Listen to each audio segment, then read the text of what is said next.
Medyo may konti po tayong problema. Boom! Nabengkong yung mugs.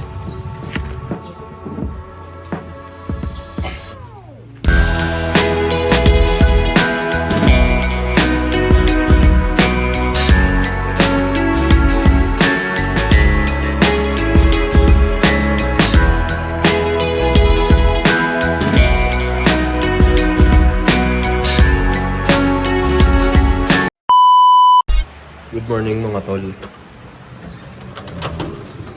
Medyo may konti po tayong problema. Nag-ride kami kagabi mga tol. Okay naman, maganda yung ride. Kaso nung pauwi kami,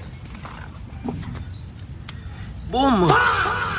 Nalubak kami mga tol. Tapos ang nangyari po, nabengkong yung mugs. Ayan o. Siya ay nabengkong mga tol. Yun. Ang nangyari mga tol, medyo ni-running flat na natin siya kasi kailangan na nating makauwi kagabi. Alas 2 na ng madaling araw yun. Ang ginawa ko na lang, pinavulcanize ko tapos pinahanginan ko na sobra para lang po makauwi.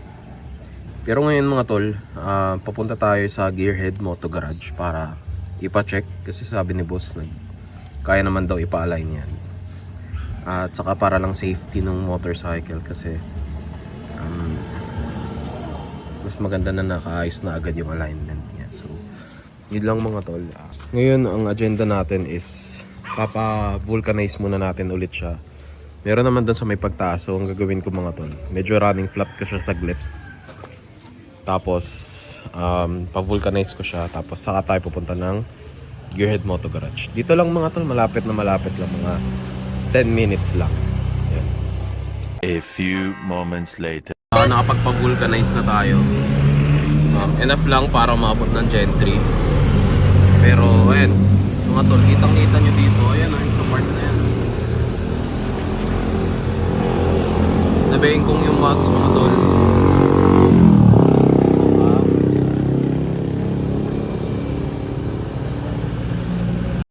Dito na tayo sa Gearhead Moto Garage.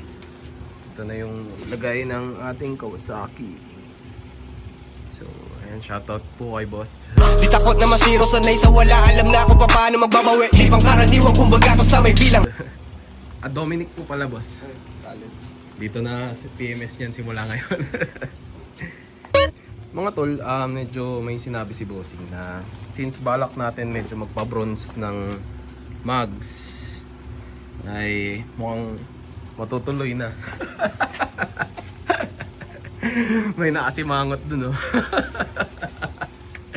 So mga tol, diretso na natin ipa-powder coat para bronze yung dating ng mugs natin.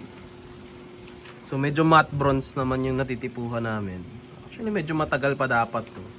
Pero ayun nga, blessing in disguise pala yung nabengkong tayo mga tol. Ayan o, kitang-kita oh. Masakit mga tol kasi medyo bago sa akin tong motor. Pero aksidente, hindi naman natin maiiwasan yung mga ganun.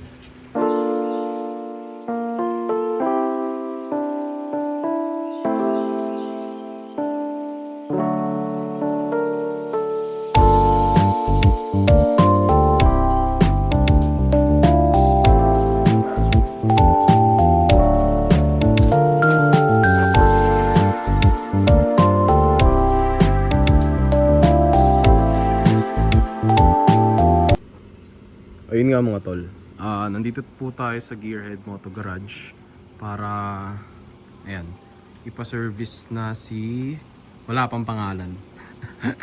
Pangalanan pa lang natin mga tol. Matagal ko na siyang medyo inaawitan na ipa-gold or matte gold bronze yung ano namin, mugs namin. Para lang medyo maiba ng konti dun sa mga ibang Z650. Pero ayun nga, kasi nalubak tayo. Ang mangyari is pag inalign mga tol, mababakbak na yung paint. Which is, ayaw naman natin siyang ganun lang yung itsura niya kasi ang pangit tignan. So ngayon mga tol, ipapa-realign natin yung front mags, tapos papa-powder coat na rin po natin. So medyo upgrade in looks para mas pumogi. With that mga boss, papa-check na rin po natin yung parang ano dito, gear sensor. Kasi parang lumalabas na yung normal na sakit ng Kawasaki na kahit naka-neutral ka na, lumalabas is parang 2, ganun, or 1. Pero naka-neutral ka mga tula, kahit bitawan mo yung neutral, kahit bitawan mo pala yung clutch rather, hindi siya aandar. Kasi nga, naka-neutral yung gear, pero ang nababasa dun sa TFT is naka-2 siya or naka-1. Tapos mga tol, pinalinis natin yung chain natin. Kasi tignan nyo naman na itsura niyan.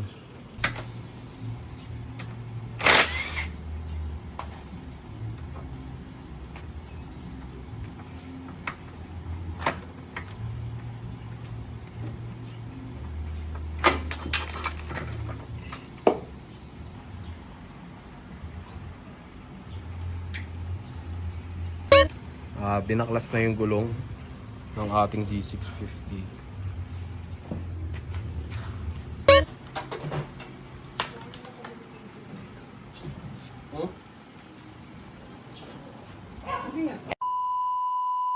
Mga tol, hindi ko na na-videohan yung pagkuha natin dito sa mags. Pero yeah, sobrang ang ganda niya mga tol, parang ayaw ko na ikabit. Pero ito po siya mga tol, sobrang pulido nung gawa. So shout out Papa D, powder coating mga tol. Yan, ang ganda.